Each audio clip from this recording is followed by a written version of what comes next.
Hello everyone, Soma madam study গাইডে তোমাদের সবাইকে ওয়েলকাম জানাই। আজকে আমি ক্লাস 7-এর চ্যাপ্টার 4 ভূমিরূপের প্রশ্ন উত্তরগুলো আলোচনা করব।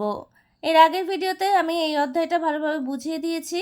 তোমরা যারা ভিডিওটা দেখোনি, ডেসক্রিপশন বক্সে লিঙ্কটা আমি শেয়ার করে দেবো, তোমরা দেখে নেবে। আজকে আমি এই অধ্যায়ের যে গুরুত্বপূর্ণ প্রশ্নগুলো তোমাদের এক্সামে আসার মতো প্রশ্ন, সেগুলো আজকে আমি আলোচনা করে দিচ্ছি। ভিডিওটা স্কিপ না করে শেষ পর্যন্ত দেখতে থাকো। ভিডিওটা বেশি থেকে বেশি লাইক করে দেবে আর একই ক্লাসের বন্ধুদের সাথে ভিডিওটা বেশি করে শেয়ার করে নেবে, যাতে অন্য বন্ধুরাও পড়ার সুযোগটা পায়। আজকে এই অধ্যায়ের প্রশ্নগুলো আমি আলোচনা করে দিচ্ছি। তাহলে চলো শুরু করা যাক। প্রথমে আমি শর্ট কোশ্চেনগুলো আলোচনা করে দেবো। 1 নম্বর দেখো, শূন্যস্থান পূরণ।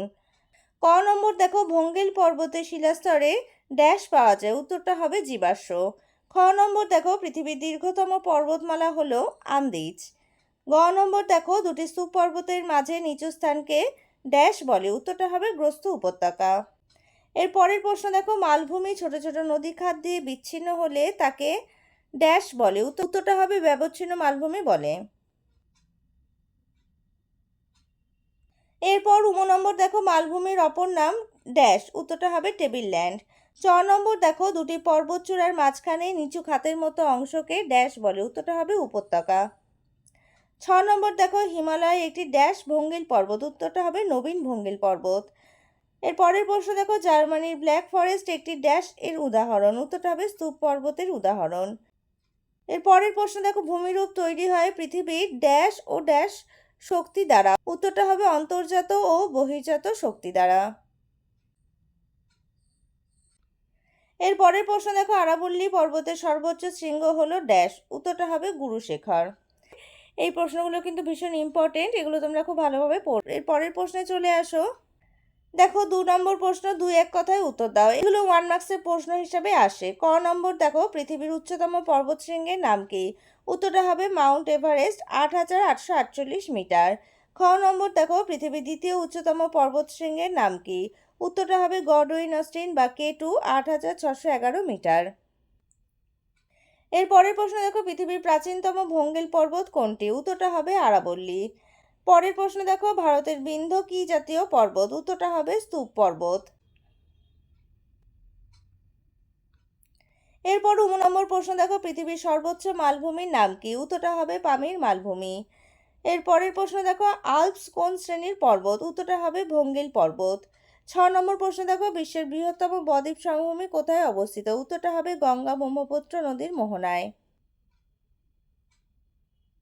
এরপর বর্গের 4 নম্বর প্রশ্ন দেখো, ধাপ চাষ কোথায় হয়, উত্তরটা হবে পার্বত্য অঞ্চলে। এর পরের প্রশ্ন দেখো, ভারতের বৃহত্তম মালভূমির নাম কি, উত্তরটা হবে দাক্ষিণাত্য মালভূমি। এরপর নম্বর প্রশ্ন দেখো, ভারতের উচ্চতম মালভূমির নাম কি, উত্তরটা হবে লাদাখ মালভূমি।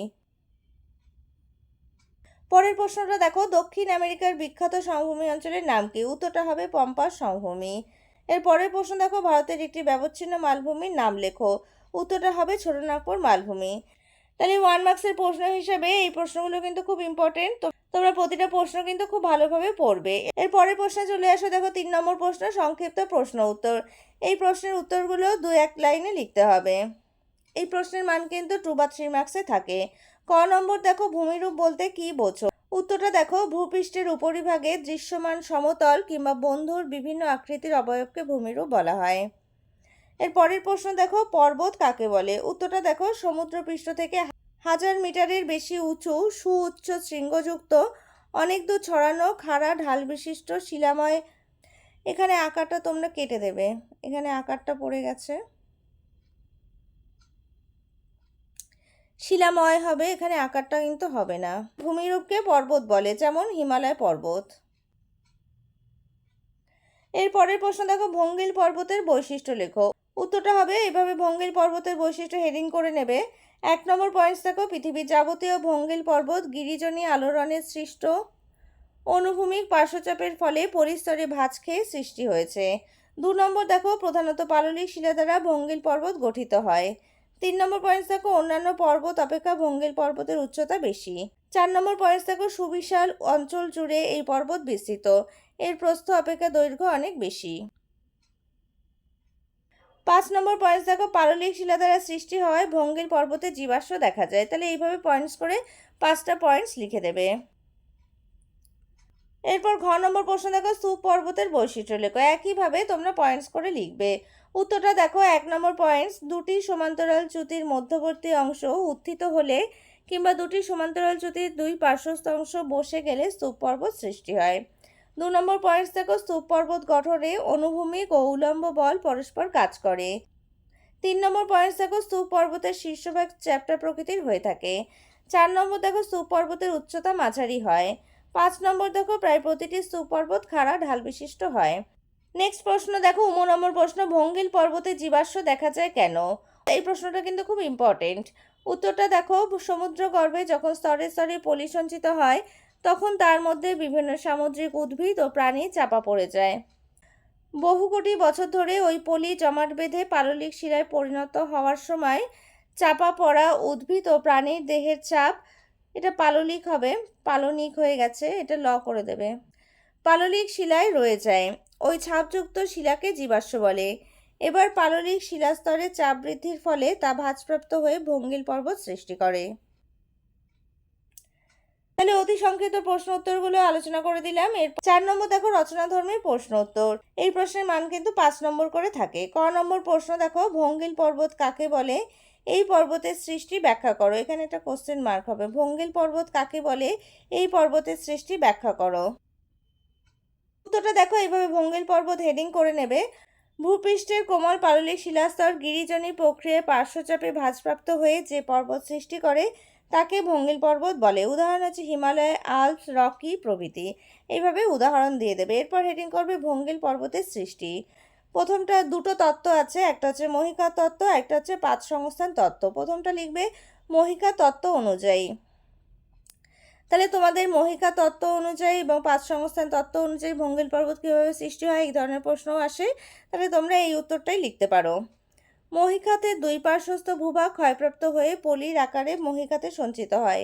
এইভাবে ভূগর্ভে পলির যে নিম্নমুখী চাপ পড়ে তার প্রভাবে মহিকাতে দুই পার্শ্বস্থ ভূভাগ পরস্পরের দিকে এগিয়ে এলে মহিকাতে সঞ্চিত পাললিক শিলা ভাঁজপ্রাপ্ত হয়ে ভঙ্গিল পর্বতের সৃষ্টি হয়। উদাহরণ লিখবে, প্রায় 10 কোটি বছর আগে উত্তরে আঙ্গারা ল্যান্ড ও দক্ষিণে গন্ডোয়ানা ল্যান্ডের মাঝে থাকা টেথিস মহিকাতের পলিস্তর ভাঁজ খেয়ে হিমালয় পর্বতের সৃষ্টি হয়। এরপর হেডিং করবে পাত সংস্থান তত্ত্ব অনুসারে। ভূ অভ্যন্তরের উত্তপ্ত গলিত পদার্থের উপর প্রধান 7টি পাত ভেসে রয়েছে। এখানে একটা দাড়ি হবে। ওই পাতগুলি ভূগর্ভের অতিরিক্ত তাপের ফলে সৃষ্ট পরিচলন স্রোতের দ্বারা গতিশীল হয়ে পড়ে। যখন দুটি পাত পরস্পরের দিকে এগিয়ে আসে তখন দুটি পাতের সম্মুখে সঞ্চিত পলিতে প্রবল চাপের সৃষ্টি হয় এবং ওই পলিতে ভাঁজ পড়ে ভঙ্গিল পর্বত সৃষ্টি করে।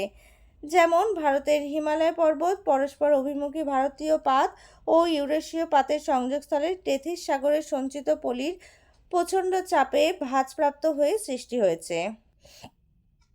এর পরের প্রশ্ন, খ নম্বর প্রশ্ন দেখো, স্তূপ পর্বত কাকে বলে? চিত্রসহ স্তূপ পর্বতের উৎপত্তি ব্যাখ্যা করো। উত্তরটা দেখো এইভাবে, স্তূপ পর্বত হেডিং করে নেবে। ভূ আলোড়নে সৃষ্ট ফাটল বা চ্যুতির ফলে ভূপৃষ্ঠের কোনো অংশ কখনো উপরে উঠে যায় আবার কখনো নিচে বসে যায়। যখন দুটি ফাটল বা চ্যুতির মধ্যবর্তী অংশ পার্শ্ববর্তী অংশ থেকে উপরে উঠে পর্বত সৃষ্টি করে তাকে স্তূপ পর্বত বলে।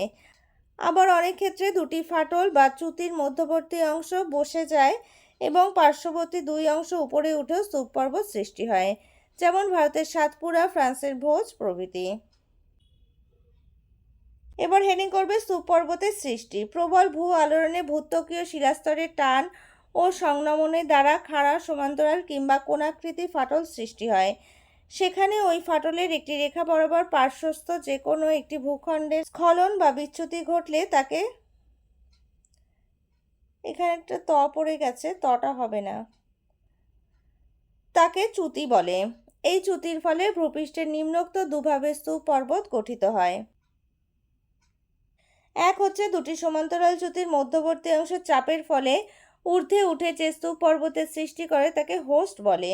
উদাহরণ মধ্য ভারতের সাতপুরা। 2 হচ্ছে দুটি সমান্তরাল চ্যুতির মধ্যবর্তী অংশ বসে গেলে তার পার্শ্ববর্তী দুই পাশের উচ্চভূমি স্তূপ পর্বত রূপে দাঁড়িয়ে থাকে। উদাহরণ হচ্ছে ফ্রান্সের ভোজ, জার্মানির ব্ল্যাক ফরেস্ট প্রভৃতি। 3 নম্বর, দুটি স্তূপ পর্বতের মাঝে সৃষ্ট অবনমিত অঞ্চলকে গ্রস্ত উপত্যকা বা গ্র্যাবেন বলে। উদাহরণ লিখবে সাতপুরার দুই পাশে নর্মদা ও তাপ্তি নদীর উপত্যকা দুটি আসলে গ্রস্ত উপত্যকা। তোমাদের এখানে চিত্রসহ স্তূপ পর্বতের উৎপত্তি ব্যাখ্যা করতে হবে। তোমরা এই ছবিটা স্তূপ পর্বত যেখানে রয়েছে 39 পেজে স্তূপ পর্বতের যে ব্যাখ্যাটা রয়েছে সেখানে তোমরা এই স্তূপ পর্বতের ছবিটা পেয়ে যাবে, ওই ছবিটা এঁকে দেবে। তাহলে খ নম্বর প্রশ্ন আলোচনা করে দিলাম। এরপর গ নম্বর দেখো, মানব জীবনের উপর মালভূমির কি প্রভাব দেখা যায়। উত্তরটা দেখো, মানব জীবনের উপর মালভূমির প্রভাব অপরিসীম, যেমন খনিজ সম্পদের ভাণ্ডার স্বরূপ। এইভাবে পয়েন্টস করে তোমরা লিখবে। মালভূমি অঞ্চল প্রচুর খনিজ সম্পদে পূর্ণ হয় বলে একে খনিজ সম্পদের ভাণ্ডার হিসাবে ধরা হয়। এখানে সাধারণত কয়লা, আকরিক লোহা, ম্যাঙ্গানিজ, নিকেল, তামা, অভ্র, চুনাপাথর প্রভৃতি মূল্যবান খনিজ সম্পদ পাওয়া যায়।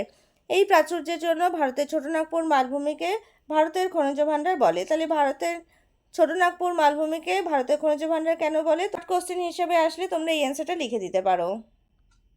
এরপর 2 নম্বর দেখো, শিল্প স্থাপন। শিল্প গড়ে ওঠার প্রয়োজনীয় কাঁচামাল সহজে পাওয়া যায় বলে এখানে বৃহদায়তন লৌহ ইস্পাত শিল্প, ইঞ্জিনিয়ারিং শিল্প, কার্পাস বয়ন শিল্প গড়ে উঠেছে। এরপর 3 হচ্ছে কৃষিকাজ। মালভূমি অঞ্চলের বন্ধুর ভূপ্রকৃতি ও স্বল্প বৃষ্টিপাত কৃষিকার্যে অনুপযোগী হলেও মালভূমির মধ্য দিয়ে প্রবাহিত নদী উপত্যকার উর্বর মাটিতে তুলো, ধান, পেঁয়াজ, আখ চাষ করা হয়। আবার মালভূমির খাড়া ঢালে চা, কফি, রাবার চাষ করা হয়। এরপর 4 নম্বর পয়েন্টস লিখবে, জলবিদ্যুতের প্রাচুর্য। বন্ধুর ভূপ্রকৃতির জন্য মালভূমি অঞ্চলে নদীগুলি খরস্রোতা হওয়ায় সহজেই জলবিদ্যুৎ উৎপাদন করা যায়। যেমন দক্ষিণ ভারতের প্রায় সব নদী থেকেই জলবিদ্যুৎ উৎপাদন করা হয়। এরপর 5 নম্বর পয়েন্টস লিখবে, বনজ সম্পদ। মালভূমি অঞ্চলে উৎপন্ন স্বাভাবিক উদ্ভিদ থেকে প্রচুর মূল্যবান বনজ সম্পদ পাওয়া যায়। 6 নম্বর পয়েন্টস বা লাস্ট পয়েন্টসটা দেখো, পর্যটন শিল্পকেন্দ্র। মালভূমি অঞ্চলের মনোরম প্রাকৃতিক পরিবেশ এখানে পর্যটন শিল্পকেন্দ্র গড়ে তুলতে সাহায্য করেছে। তাহলে আজকে আমি অতি সংক্ষিপ্ত প্রশ্ন উত্তর, সংক্ষিপ্ত প্রশ্ন উত্তর, তারপর রচনাধর্মী প্রশ্ন উত্তর, এই ধরনের প্রশ্ন তোমাদের পরীক্ষায় আসে, যে প্রশ্নগুলো ইম্পর্টেন্ট সেগুলো আমি আজকে আলোচনা করে দিলাম। ভিডিওটা কেমন লাগলো আমাকে কমেন্টস করে জানাবে, আর ভিডিওটা ভালো লাগলে একটা লাইক করে দেবে, আর একই ক্লাসের বন্ধুদের সাথে ভিডিওটা বেশি করে শেয়ার করে নেবে। আর আমার চ্যানেলে যারা নতুন, চ্যানেলটা সাবস্ক্রাইব করোনি তারা চ্যানেলটিকে সাবস্ক্রাইব করে নাও, আর পাশে থাকা বেল আইকনটা অবশ্যই প্রেস করে নেবে যাতে আমি চ্যানেলে নতুন ভিডিও আপলোড করার সাথে সাথে নোটিফিকেশন সবার আগে তোমাদের কাছে পৌঁছে যায়। আজকে আমি এখানেই শেষ করছি, পরে দেখা হবে নতুন আরেকটা ভিডিওতে।